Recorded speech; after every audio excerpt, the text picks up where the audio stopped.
New Orleans signed C.J. Spiller for something other than sitting on the fucking bench. 31 other passes that should have been intercepted. So that's why I have David Johnson on my board higher. If you're doing a live draft, wait till you're drunk to draft this guy. We welcome you to the 5th down. Alright, bitches are all just panty droppers. You understand? That's it. What?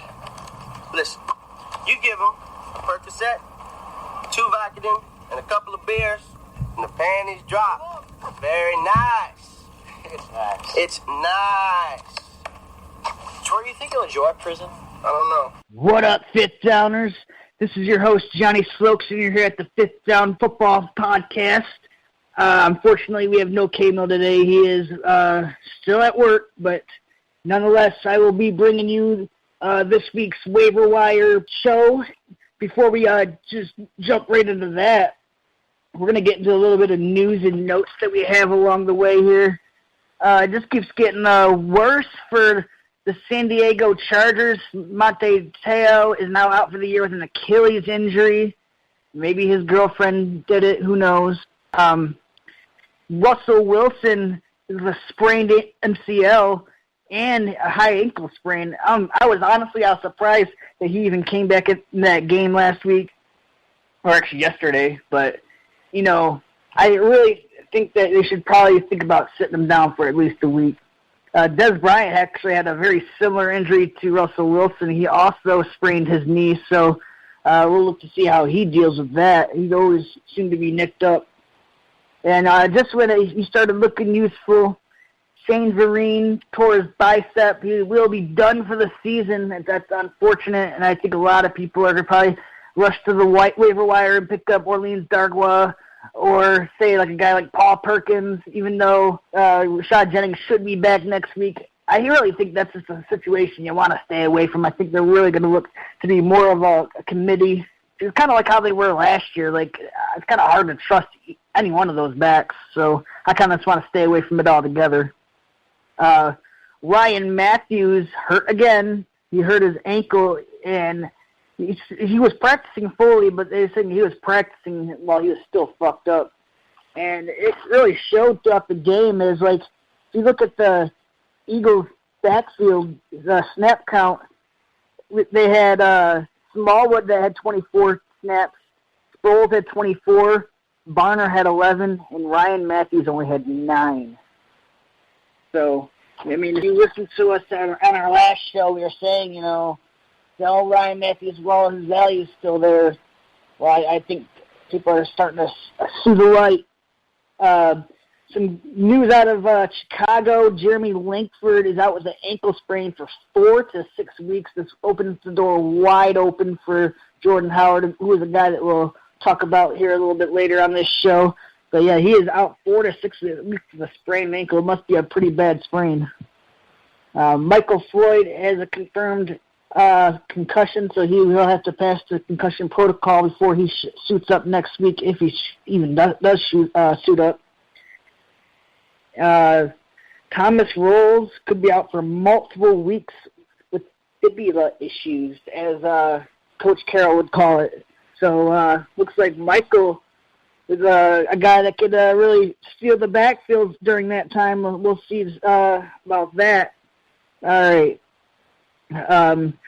Before we get jumping into that, I also want to talk about some players that I think that you could sell high. I think it's starting to get to that point of the season where you're starting to build a trend and you can see what's happening. And some guys that I think you could sell high would be like guys like LeGarrette Blount. I think that his production is going to go way down once Tom Brady comes back. I think that they're going to go back to that more of that spread offense where he just gets the ball to everyone, and their running backs are really unpredictable. So I think that LeGarrette Blount could be a good sell-high candidate. Along with Mike Evans, I think would be a great sell-high because, you know, Tampa Bay has a pretty hard pass schedule coming up. So I think that Mike Evans' productivity might come down a little bit, or maybe they might even try to run the ball more once Doug Martin comes back, because Mike Evans has been running 47 routes a game, which I think is not something that he could sustain throughout the whole season. So I'd look for him to be a nice trade high candidate. But yeah, I'll just jump into my weekly waiver picks. Kind of how I do it is players that are owned in less than 50% of Yahoo leagues is the league that we use. So I'm going to start off at quarterback. Dak Prescott's still available in 55% of leagues. He's only owned in 45, so he's still a guy that you could definitely get. I know they've been having some rumblings over whether Tony Romo's going to start when he comes back, but I think it's kind of hard to sit a guy that's playing well. So if he keeps it up, I think it'd be pretty hard to sit him down for Romo. Ryan Tannehill owned in 44% of the leagues. I'd rather just keep him there. In my honest opinion, he's just a guy I can't really trust. But if you're really looking for some help at quarterback, I suppose he's right there for you. Fitzpatrick, 6 motherfucking interceptions. Are you serious? He is owned in 43% of leagues. I think you should just leave him on the wire. Once again, he's a guy that he does play erratic at times, and he had such shitty numbers in the red zone. It seems like every time he got in the red zone, it was just a tip pass interception. I did not like that. You got Joe Flacco, 29% owned in leagues.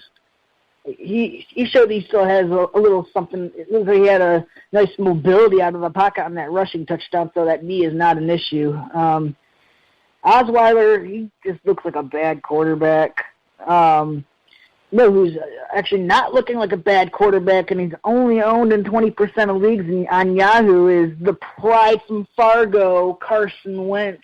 How is this guy only owned in 20% of leagues is beyond me, but if he's available in your league, you should definitely pick him up, especially, you might have a good quarterback already, but he'd make a nice fill-ins any week for as far as I can see. I don't think any other quarterbacks are really worth mentioning. You got Cutler, Bradford, and Seaman, so we're not going to really go into a whole lot of that. Well, Bradford, he looks like he's fitting into that offense pretty nicely, but I don't think they're really going to ask him to do a whole lot. So mostly it's just a streamer, I guess, at this point. Some running backs that may or may not be available in your league. Darren Sproles had a 100-yard receiving day, and he's only owned in 39% of leagues, and you really got to see he pretty much was the starting running back. He had 24 snaps, and so did Smallwood, so they're both being utilized there. 39%, you might as well take a stab at him, especially if you need some help at running back. J.J., he's in that timeshare, 37%. Same thing with Whitaker, 35%, who everyone thought he was going to be the guy. Well, he got only 10 touches compared to Artis Payne's 13. So, he's obviously not the starter there. He's more of a change of pace guy. So, James White, who I think, honestly, you could probably drop at this point. He's 31%. Igiata, they said that he was going to be a guy that could probably sneak a lot of carries, but he only got like 35% of the snap count, so I think you could leave him on there. But a guy that I'm interested in, who he shouldn't be on the waiver wire, but I thought he was an excellent stash candidate from the beginning, is Jordan Howard. He's going to 25% of leagues. I drafted him all over the place. I did drop him in a couple of leagues, but I was trying to hold on to this guy. This is a guy I said that could probably take over that Chicago backfield, and it very well may look like that's something that's going to happen this year. At least for the next 4 weeks, he can show off and see what he does. He looked a lot better than Langford. I think he's by far the best inside interior rusher that they have on that team. And, I really like this kid. I can't say enough about him.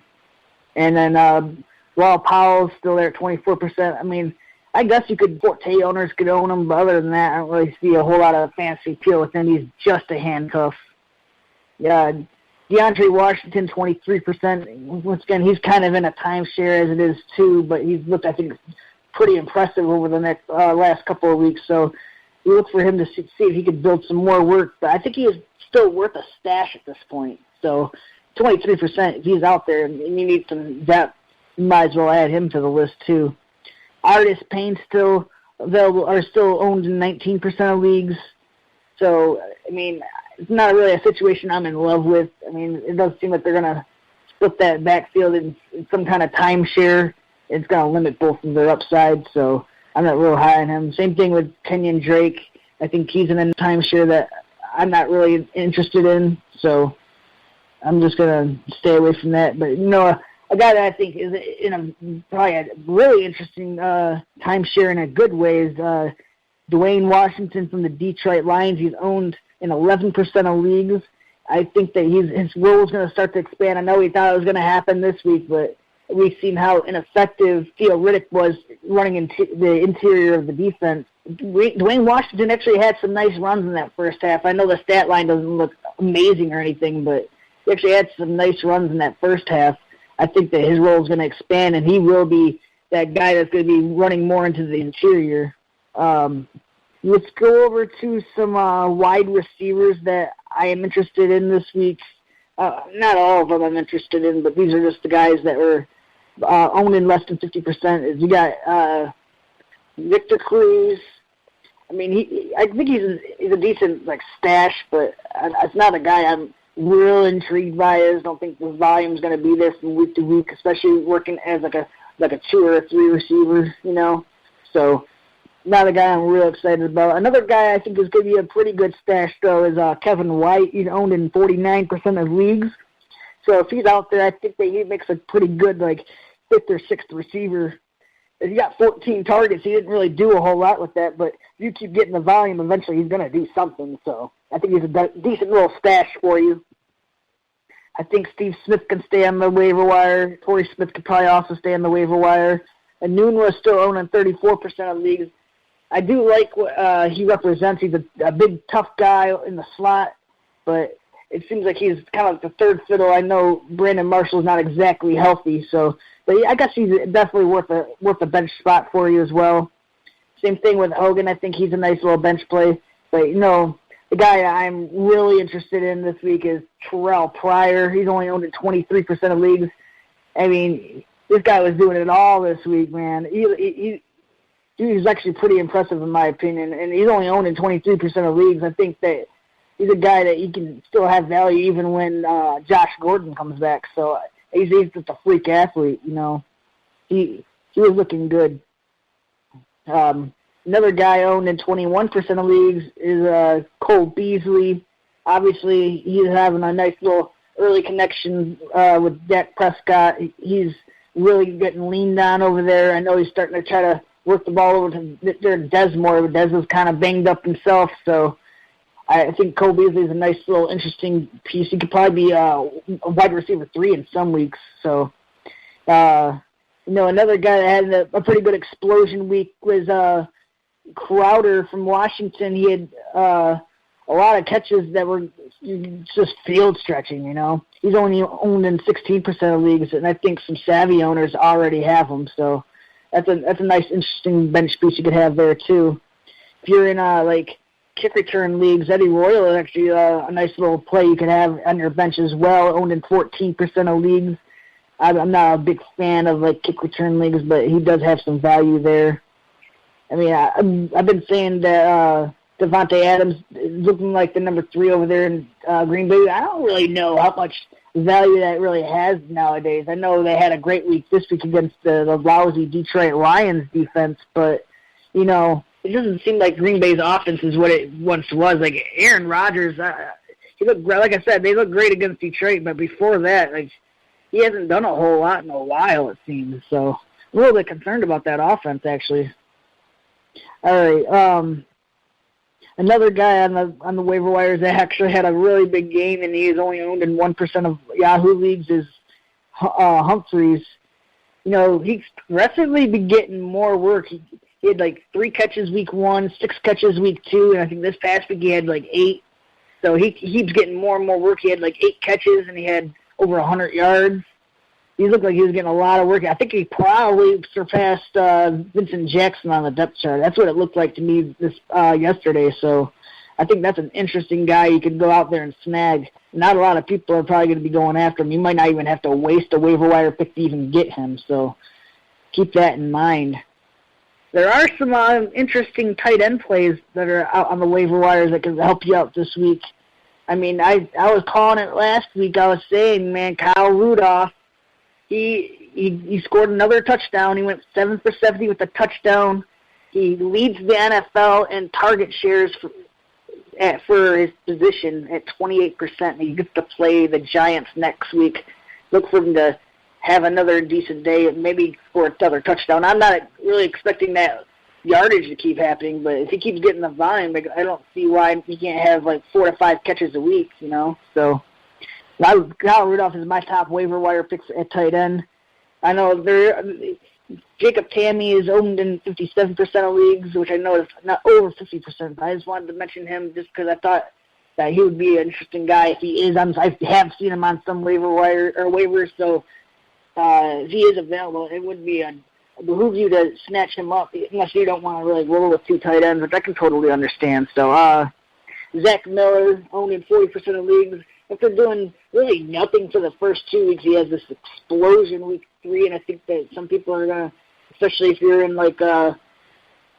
you have like a certain budget for your waiver wires, I think someone's going to spend a little bit too much on them thinking, oh yeah, I got myself a tight end 1, and then now they're scraping for the barrel for the rest of the season. So be wary with Zach Miller. I don't see him having like a whole lot of success this year. I thought he was going to be more utilized. It just doesn't look like that's happening. But it was nice to see this past week. So some other guys that will be probably widely available in your league is got Wolford at 19%. I think he's a budding tight end. He will be a bit inconsistent from week to week because this is only his second year, but we might be a little bit too early on this one, but Wolford might be a decent little pickup. I know we were talking about him a little bit on the past show. Hunter Henry, I think that we'll get another chance to start in week 4 because I was hearing some reports that Antonio Gates was nowhere near starting this past week, so he was not even close. There's a good chance that he could miss week 4, and if he misses week 4, I think that Hunter Henry will have another decent day. I know he had like 70 yards or something like that this past week, so I think he'd be a nice, interesting streaming option, if you will, because I don't really think will be worth anything once Gates comes back, but definitely a nice streaming probably my top streamer of the week if Gates is not to go, so just keep that in mind. A couple of defenses that I see that are on the waiver wires that I think should probably be decent plays for the year even, is you got the Green Bay Packers defense. They're owned in 48% of Yahoo leagues. And, you know, they're doing some great shit right now. They're holding teams to 1.8 yards per carry right now, which I think is pretty great. I know their secondary has been getting lit up lately, but I think it's because they're a little bit banged up. Once they get healthy, I think that's going to be a really good unit. So, another unit that we all just witnessed them just slaughter the Pittsburgh Steelers is the Philadelphia Eagles defense. Looks like it's legit. I mean, if you could hold a high-powered offense like the Pittsburgh Steelers to 3 points, I think you're doing something right. Wow, that was a really nice catch by Slinger. That's not something you say very often. Sorry, distracted. But, yeah, Philadelphia's defense, I was talking to K-Mill on the phone the other day, and I was saying, man, I think Philadelphia, I think they're kind of an imposter team because of the schedule that they had for the first 2 games, but they really took it to Pittsburgh. They showed that they are not imposters. And Carson Wentz, man, he looks like the real fucking deal. Like, I really like what I've been seeing out of this kid. He continues to impress me. He definitely looks like a franchise quarterback. So I think that Philadelphia actually did end up making the right play to trade up to get him. I don't think they'll ever regret that. That was a great call by that management over there. So, yeah, that's I know it was a short show. We're only like 20 minutes deep into here, but I didn't have my partner in crime. I did run through them kind of fast. We'll definitely make it up on Wednesday with our ranking show. We always have someone interesting to bring on there. So we'll see you then. Thank you for listening. Please follow us on the Sit Down at the Sit Down SF, and please subscribe and review us on iTunes. That'll be greatly appreciated. We'll see you guys again on Wednesday. Peace out, Sit Downers.